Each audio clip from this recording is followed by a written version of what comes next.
연합감리교회 한인교회 총회에서 주최하는 2022년 신년 특별 새벽 연합 성회 첫째 날 말씀을 전할 LA 연합감리교회 이창민 목사입니다. 오늘 우리에게 주시는 하나님의 말씀은 창세기 2장 7절로 8절까지의 말씀입니다.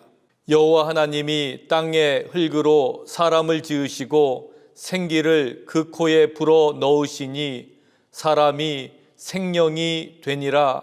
여호와 하나님이 동방의 에덴에 동산을 창설하시고 그 지으신 사람을 거기 두시니라.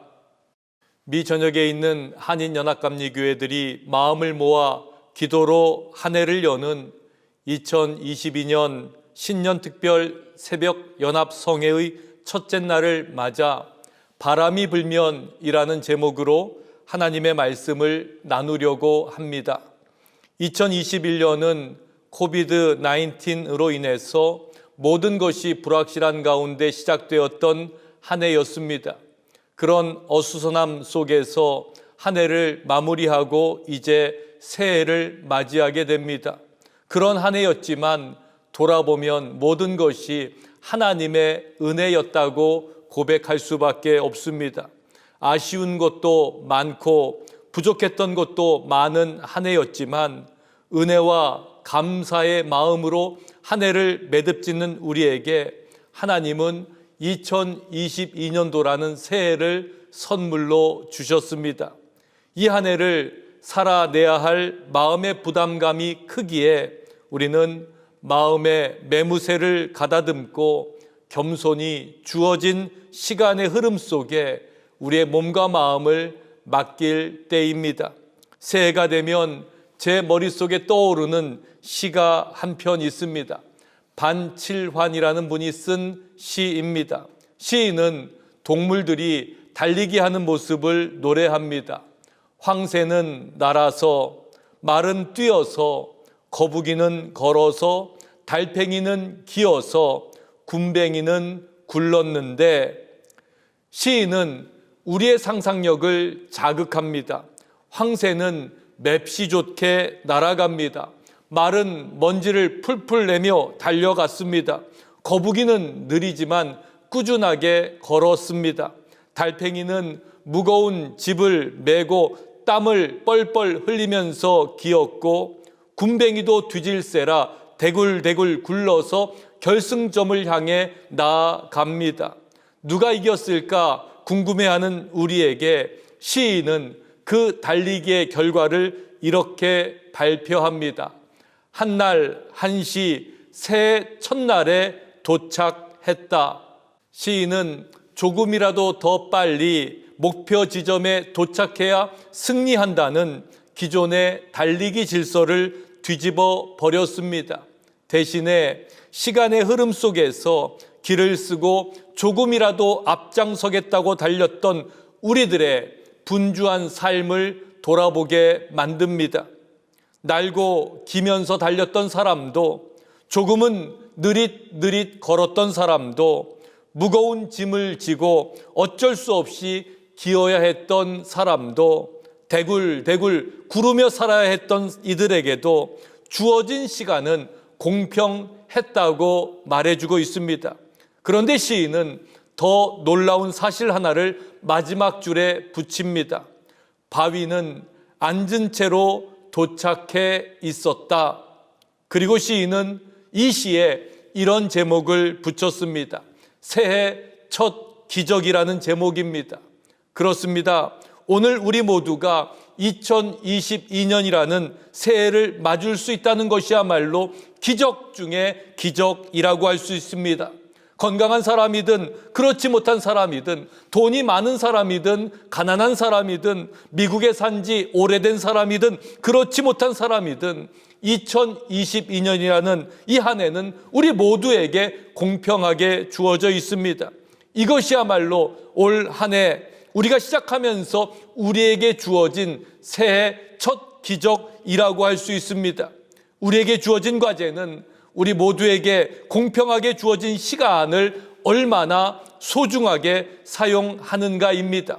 그것은 우리에게 주어진 과제이고 또 한편으로는 은혜라고 할 수 있습니다.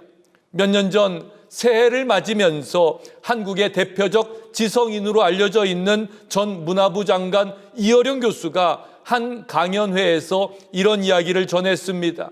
새해를 맞아 달력을 보는 사람은 시대에 뒤처진 사람이고 달력 대신 지도책을 펴는 사람이 앞으로 100년을 끌고 갈 사람이라고 했습니다. 그는 시간은 변하지만 땅은 변하지 않다고 하면서 우리가 원하는 역사를 쓰려면 무엇보다도 변하지 않는 땅, 지정학적 통찰력이 필요하다고 강조했습니다. 저는 그 이야기를 들으면서 이런 생각을 하게 되었습니다. 새해를 맞으면서 달력을 거는 사람이 1년을 내다보는 사람이라면, 지도책을 펴는 사람이 100년을 끌고 가는 사람이라면, 하나님의 말씀인 성경을 펴는 사람은 영원을 사는 사람이다라는 생각이었습니다. 2022년 새해를 맞아 전국에 있는 한인연합감리교회 성도님들이 말씀을 펼치고 한 해를 시작할 수 있다는 것이야말로 하나님께서 우리에게 주신 은혜요 축복입니다. 세상이 아무리 어지러울지라도, 세상에 어떠한 혼동 속에 빠져 있을지라도, 우리 힘으로 할 수 없는 일들이 가득할지라도 하나님의 말씀을 펴고 살 수 있다면 우리는 소망 가운데에서 영원을 바라보며 살 수 있게 될 것입니다. 오늘 말씀은 하나님께서 천지와 만물을 창조하신 후에 마지막으로 사람을 지으실 때의 이야기를 전합니다. 성경은 이렇게 말합니다. 여호와 하나님이 땅의 흙으로 사람을 지으시고 생기를 그 코에 불어 넣으시니 사람이 생명이 되니라. 하나님은 흙으로 사람을 지으시고 생기를 불어 넣으셔서 사람으로 하여금 생명, 즉 살아있는 존재가 되게 하셨습니다. 여기에 나오는 생기라는 말은 히브리어로 루아흐라고 하고 신약에서는 푸뉴마라고 번역되어 있습니다. 이 말은 숨, 공기, 바람이라는 뜻을 포함하고 있습니다. 하나님께서는 사람에게 바람을 불어 넣으셨습니다. 그 바람이 사람에게 들어왔을 때 굳은 몸에 생기가 돌기 시작했습니다. 살아있는 생명체, 즉 생명이 된 것입니다. 바람이 불기 전에 세상은 어둠과 죽음, 절망과 메마름 속에 갇혀 있었습니다. 성경은 하나님께서 사람을 지으실 때 흙으로 지으셨다고 말합니다. 그것도 땅의 흙으로 지으셨다고 밝히고 있습니다. 흙도 어차피 땅에서 나오는 것입니다. 그런데도 땅의 흙이라고 그 출처를 분명히 밝히는 이유가 있을 것입니다. 하나님은 세상을 만드시고 땅과 하늘을 두셨습니다. 흙이 땅에서 나온 것이라면 바람은 하늘에서 나오는 것입니다. 사람은 땅에 발을 붙이고 살지만 하늘을 소망하며 살도록 지음받았습니다. 우리는 땅의 흙으로 지음받았지만 하늘의 바람, 즉 생기가 몸에 들어왔을 때 드디어 살아 숨쉬는 존재가 된 것입니다. 하나님께서 사람에게 불어넣으신 바람은 살리는 바람이었습니다. 즉 새 생명을 주는 바람이라고 할 수 있습니다. 하지만 그 생기로 생명을 얻은 사람이 범죄했습니다. 그 죄로 말미암아 몸은 살았지만 영은 죽어버렸습니다. 성경은 첫째 아담이 죄로 말미암아 죽었고 죽은 첫째 아담을 살리기 위해 둘째 아담이 필요했다고 말합니다. 그래서 하나님은 당신의 아들 예수 그리스도를 보내셔서 살리는 영이 되게 하셨습니다. 바울은 고린도전서 15장에서 첫사람 아담은 생명이 되었다함과 같이 마지막 아담은 살려주는 영이 되었다고 했습니다. 그러면서 그는 이렇게 말합니다. 첫사람은 땅에서 났으니 흙에 속한 자이거니와 둘째 사람은 하늘에서 나셨느니라. 우리는 흙에 속한 자의 형상을 입고 이 땅을 살고 있지만 또 한편으로는 예수 그리스도를 믿기에 하늘에 속한 이의 형상을 입고 살아야 합니다. 예수님은 우리에게 하늘에 속한 이의 형상을 입히시기 위해서 또 하나의 바람을 준비하셨습니다. 바로 성령의 바람이었습니다. 십자가에 달려 죽으신 예수님은 부활하신 후에 제자들에게 나타나셨습니다. 제자들은 두려움에 떨고 있었습니다. 문을 꽁꽁 걸어 잠그고 있었습니다. 예수님은 그들에게 나타나셔서 평강이 있을지어다, 아버지께서 나를 보내신 것 같이 나도 너희를 보내노라 라고 말씀하셨습니다. 예수님께서는 이 말씀을 하신 후에 그들을 향해서 숨을 불어 넣으시면서 성령을 받으라고 하셨습니다. 예수님께서 승천하신 후 제자들과 성도들은 약속대로 성령을 기다렸습니다. 드디어 오순절날 성령이 임했다고 성경은 기록합니다. 급하고 강한 바람 같은 소리가 그들이 앉은 온 집에 가득했습니다. 성령의 바람이 불기 전에 제자들은 두려움에 떨고 있었습니다. 예수님을 모른다고 부인도 했습니다. 그 손에 난 못자국을 보며 손가락을 그 못자국에 넣으며 내 손을 그 옆구리에 넣어보지 않고는 믿지 않겠다고 장담했던 제자도 있었습니다. 예전에 고기잡이로 돌아가서 잡히지도 않는 고기를 잡기 위해 그물을 던지고 있었습니다. 그런 그들에게 성령의 바람이 불었을 때 그들의 삶이 변했습니다. 담대하게 복음을 증거하기 시작했습니다. 죽음을 두려워하지 않고 말씀을 선포했습니다. 예수의 이름으로 명령할 때 귀신이 물러가고 병이 낫고 죽은 자가 살아났습니다. 성령의 바람이 불었을 때 사람들은 세상의 힘이 아니라 하나님의 힘을 의지하며 살게 되었습니다. 그 성령의 바람은 지금도 우리의 삶을 이끄는 바람이 되었습니다. 기독교 저술가인 맥스 루케이도는 이렇게 말했습니다. 성령의 바람은 인생을 풀어나가십니다. 어디서 부는지 잘 알지 못하지만 성령 하나님은 우리의 모든 삶을 풀어나가십니다. 여전히 막힌 것이 있다면, 풀리지 않는 것이 있다면 성령의 바람을 의지하시는 여러분 되시길 바랍니다. 성령께서 우리 삶에 막힌 것을 풀어주실 것이고 열리지 않는 것을 열어주실 것입니다. 우리도 그 성령의 바람을 맞기 전에는 세상을 향한 욕망 가운데 살고 있었습니다. 하지만 성령의 바람이 우리의 삶에 불어닥쳤을 때 우리는 참된 성령의 능력으로 일어서게 되었고 새로운 모습으로 회복되었습니다. 성령은 능력의 바람이었고 살리는 바람이었습니다. 기독교 역사 가운데 또 한 번의 바람이 불었던 적이 있습니다. 바로 개혁과 부흥의 바람이었습니다. 개혁과 바람이 불기 전에 세상은 죄와 어둠에 갇혀 있었습니다. 하나님을 믿는다고 했지만 경건의 능력을 잃어버렸습니다. 힘을 가진 교회는 부정과 부패의 온상이 되어 있었습니다.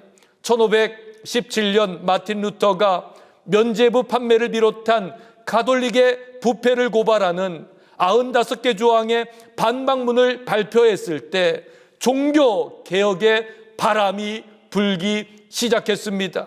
루터의 종교 개혁은 그로부터 200여 년이 지난 1738년 요한 웨슬리 목사의 회심을 통해서 신앙 체험을 바탕으로 한 성화의 바람으로 이어지게 됩니다. 감리교회 창시자인 웨슬리 목사는 1738년 5월 24일 영국의 올더스게이트 거리에 있는 한 교회의 저녁 모임에 참석하게 됩니다. 그곳에서 마음이 뜨거워지는 것을 경험한 그는 그때의 체험을 일기에 이렇게 기록하고 있습니다.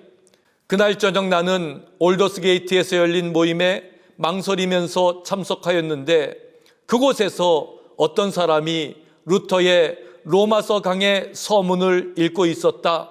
저녁 9시가 되기 15분 전쯤 그리스도를 믿음으로 우리 마음에 나타나는 하나님의 변화시키시는 능력에 대해서 설명하는데 이상하게 내 마음이 뜨거워지는 것을 느꼈다.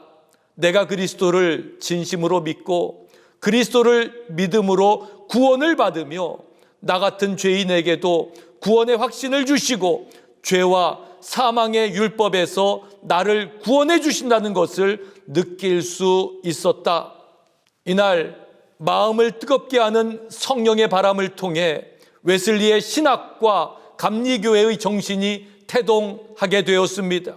웨슬리의 회심은 믿음으로 구원을 받는다는 전통적인 종교개혁자들의 신학 위에 신실한 믿음과 더불어 성화된 삶의 열매를 강조하는 웨슬리 신학과 감리교회의 출발점이 되었습니다.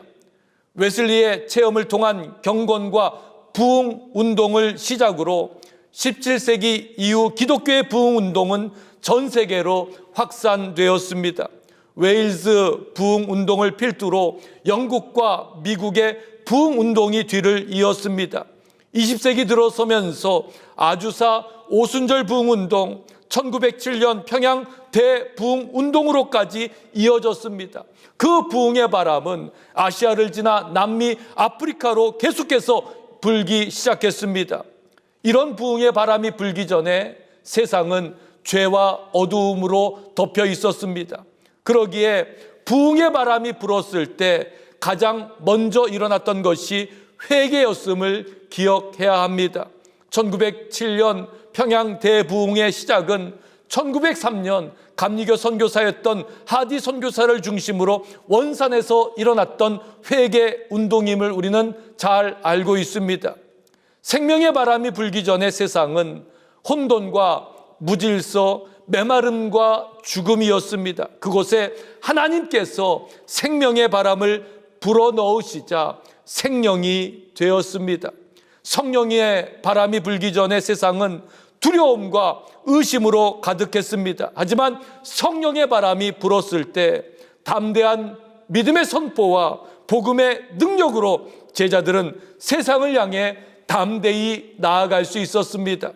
부흥의 바람이 불기 전에 세상은 죄와 어두움에 갇혀 있었습니다. 하지만 부흥의 바람이 불었을 때 그들은 회개하고 하나님 앞에 나왔습니다. 하나님은 회개의 바람으로 죄를 날리시고 그 위에 부흥의 역사를 이루어 주셨습니다. 우리는 2022년이라는 새해를 마주하고 있습니다. 이 한 해를 바라보는 우리의 마음이 그리 편치만은 않습니다. 여전히 세상은 혼란스럽고 메마르고 두렵고 미래에 대한 불확실성으로 가득 차 있습니다. 코로나 바이러스가 여전히 세상을 위협하고 있습니다. 정치적으로 불안정한 상태가 계속되고 있습니다. 세대 간의 갈등, 인종 간의 갈등, 소득 간의 갈등, 정치 이념적 갈등으로 나뉘어진 세상은 양극화로 치닫고 있을 뿐입니다. 그런 세상이기에 바람이 불어야 합니다. 생명의 바람이 불면 새롭게 살아날 수 있습니다. 성령의 바람이 불면 그리스도인의 능력을 회복할 수 있습니다. 개혁과 바람이 불어올 때에 우리의 죄를 회개하고 부흥의 역사를 새롭게 써 내려가게 될 것입니다. 2022년을 맞이하는 여러분의 삶 속에 교회 위에, 가정 위에 생명의 바람, 성령의 바람, 부흥의 바람이 불어오시기를 기원합니다. 하나님이 주시는 생명의 바람, 성령의 바람, 부흥의 바람이 우리 모두에게 임할 때에 새 생명으로, 새 언약으로, 새 축복으로 우리는 거듭날 수 있습니다. 그 은혜를 누리시는 2022년 한 해가 되시기를 주님의 이름으로 축원합니다. 기도하시겠습니다.